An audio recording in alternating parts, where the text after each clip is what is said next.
বাংলাদেশ আওয়ামী লীগ সামনের নির্বাচনে যেন আসতে না পারে এইটা ইনশিওর করা, এটা আমরা পলিটিক্যাল স্টেটমেন্ট বলছি।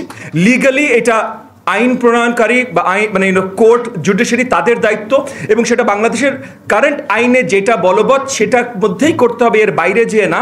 তবে আমরা রাজনৈতিক ময়দানে যারা এই ফ্যাসিজমের পুরো ব্রান্ডটা ফেস করেছি রাজপথে, আমরা আমাদের ডিমান্ডটা পলিটিক্যালি তুলে ধরছি যে পলিটিক্যালি স্পিকিং আমরা আওয়ামী লীগকে দেখতে চাই না। Women's participation Barabar in the political arena, এই জায়গাটায় আসলে অত্যন্ত গুরুত্বপূর্ণ, এবং আমরা মনে করি যে আমাদের সবার তরফ থেকে এটা নিয়ে আরও বেশি চিন্তা করার প্রয়োজন আছে। এগেন আমি আবার পরিষ্কার করি যে আমাদের রিফর্ম প্রপোজালগুলো আজকে যেগুলো দেওয়া হয়েছে এগুলো এই আঙ্গিকে দেওয়া হয়েছে যে এগুলো একটা ডিসকাশনের শুরু, এবং এই সবগুলো যদি আমরা বাংলাদেশের মাটিতে বাস্তবায়ন করি এরপরও রিফর্মগুলো কন্টিনিউয়াস থাকতে হবে। আমাদের জন্য কোন জিনিসগুলো সবচেয়ে বেশি কার্যকরী, বাংলাদেশের রাজনীতি, বাংলাদেশের সমাজ ব্যবস্থা এবং বাংলাদেশের কালচার, এটাতে কোন জিনিসগুলো সবচেয়ে বেশি কার্যকরী সেটা মেপে বুঝতেই আমাদের সামনের সংস্কারগুলো হাতে নিতে হবে। শহীদুল আলম ভাই আমার অত্যন্ত শ্রদ্ধেয় ব্যক্তি। গত বহু বছর ধরে আমি শহীদুল আলম ভাইকে অনেক ডিস্টার্ব করি, স্পেশালি অনেক কিছু পলিটিক্যাল কারণে, যদি উনি বলবেন যে উনি রাজনৈতিক ব্যক্তিত্ব না। সো শহীদুল আলম ভাইয়ের কথাগুলো আমি প্রথমেই আগামীতে যখনই এই ধরনের প্রোগ্রাম জিপিআর করবে বা এনডিএম করবে, গুগল ট্রান্সলেট ছাড়া করবে না ইনশাআল্লাহ। আমি আপনাকে এটা কনফার্ম করছি। আমরা যেই পলিসি রিফর্মগুলো দিয়েছি, অবভিয়াসলি অ্যাপ্লিকেশন অত্যন্ত গুরুত্বপূর্ণ। শহীদুল আলম ভাই বলেছেন, মঞ্জু ভাই বলেছেন, অ্যাপ্লিকেশন অত্যন্ত গুরুত্বপূর্ণ। বাট কিছু জায়গায় আমরা দেখেছি যেখানে অ্যাপ্লিকেশনের আগেও জাস্ট যে স্ট্রাকচারটা আছে, আইনি স্ট্রাকচার বা লিগাল স্ট্রাকচার বা ইনস্টিটিউশনাল যে স্ট্রাকচারগুলো আছে, সেই স্ট্রাকচারগুলো গণতন্ত্রের জন্য সবচেয়ে খুব বেশি হেল্পফুল না। তো সেই জায়গায় অবভিয়াসলি আমাদের রিফর্ম প্রপোজালগুলো এবং এর সাথে অ্যাপ্লিকেশনে আপনার সাথে পুরোপুরি একমত, অ্যাপ্লিকেশনে কাজ না করলে কোনো রিফর্মের কোনো দাম নাই।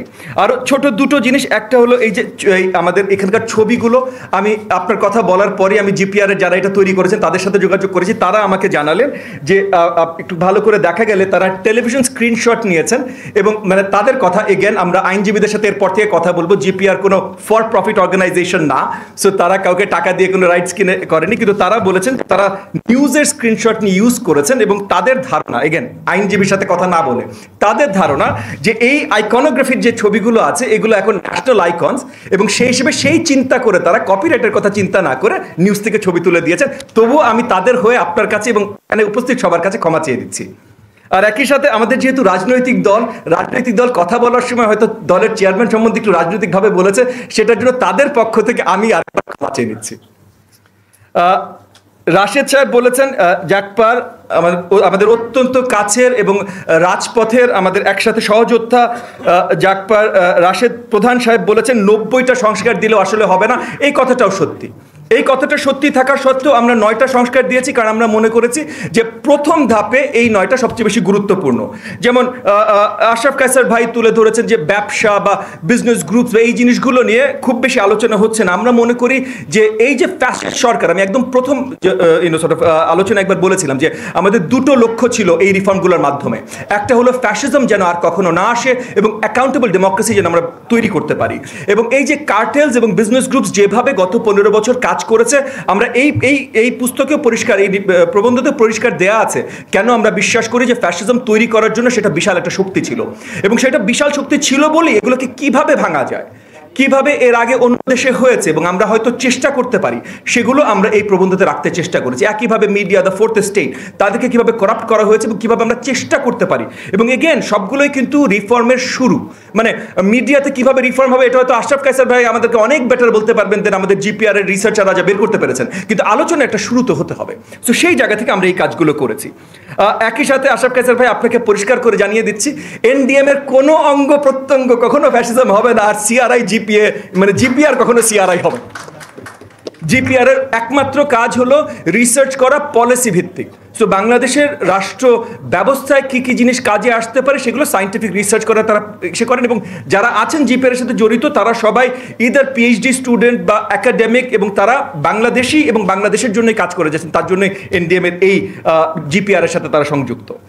একই সাথে আমাদের আরেক রাজপথের সহযোদ্ধা রাশেদ খান, নট মেনন, রাশেদ খান সাহেব কয়েকটা কথা তুলেছে। আমরা আসলে ওনার সাথে একই সাথে বিশ্বাসী যে বাংলাদেশ আওয়ামী লীগ সামনের নির্বাচনে যেন আসতে না পারে এইটা ইনশিওর করা, এটা আমরা পলিটিক্যাল স্টেটমেন্ট বলছি। লিগালি এটা আইন প্রণয়নকারী বা কোর্ট জুডিশিয়ারি তাদের দায়িত্ব, এবং সেটা বাংলাদেশের কারেন্ট আইনে যেটা বলবৎ সেটার মধ্যেই করতে হবে, এর বাইরে যেয়ে না।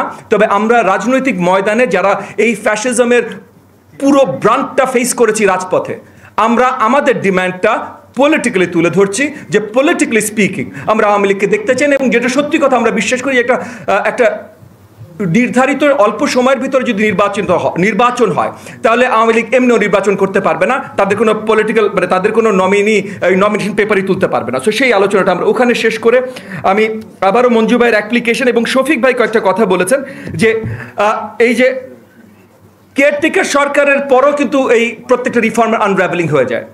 সো এখানে আসলে এই যে কালচারটা অত্যন্ত গুরুত্বপূর্ণ, সংস্কৃতিটা অত্যন্ত গুরুত্বপূর্ণ, এবং এই জায়গাটায় অনেকের সাথে আমি একটু দ্বিমত পোষণ করি যে পরপর 3-4টা নির্বাচনের পর আমরা এমন একটা জায়গায় এসেছিলাম যে ইলেকট্রাল কম্পিটিশন সবাই ফিল করা শুরু করেছিল, এবং ইলেকট্রাল কম্পিটিশন ফিল করা শুরু করেছিল তাই একটা স্পেসিফিক দল হয়তো কেয়ারটেকার সরকার সরিয়ে দেবার জন্য দৌড়ঝাঁপ শুরু করে দিয়েছিল 2009 সালের পর। সো ওইটা যদি তারা শুধু সরাতে না পারতো, ওইখানে যদি আমাদের কিছু ইনস্টিটিউশনাল স্ট্রাকচার আরও শক্ত থাকতো, ওখানে যদি আমাদের পলিটিক্যাল ভয়েসেসগুলো আমরা হয়তো আরও শক্তভাবে রেজ করতে পারতাম, পারিনি, অনেক কিছু হয়েছে, সেগুলো নিয়ে আর এখন আলোচনা না, বাট তাহলে হয়তো ইলেকট্রাল কম্পিটিশনটা যদি আমরা ধরে রাখতে পারতাম তাহলে গত 15 বছর এই ঘটনাগুলো ঘটতো না।